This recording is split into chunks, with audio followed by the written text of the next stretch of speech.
We've all been stuck in that situation where we've been playing a fairly long golf course on a fairly breezy day, and you step up to the stroke one and the longest golf course on the hole happens to be straight back into the wind.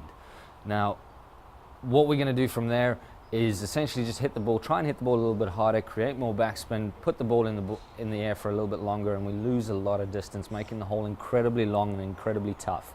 So what we're going to do today is we're going to try and hit a driver stinger, essentially what Tiger was doing with his 3-wood back in the day, hitting the ball out as low as you can so you can almost cheat the wind, losing very little distance and allowing for the roll of the golf ball to take over a little bit more so we can get that extra yardage on the hole that we really need it.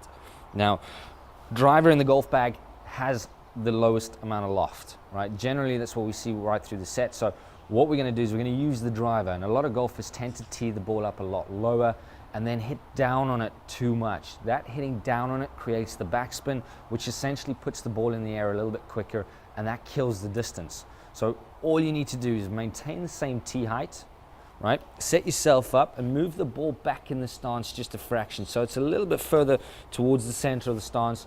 I'd say ideally halfway between the left foot, if you're a right-handed golfer, halfway between the lead foot and the middle of the stance, right? From there, because we move the ball back in the stance, the general norm is to hit the ball with the club face open because you're going to catch it a little bit sooner in the swing.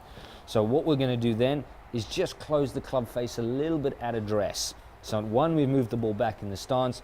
2, we've closed the club face. Both of these will cause the club to lose a lot of loft. From that point, it's a standard golf swing. Don't try and hit it any harder. Don't try and force it.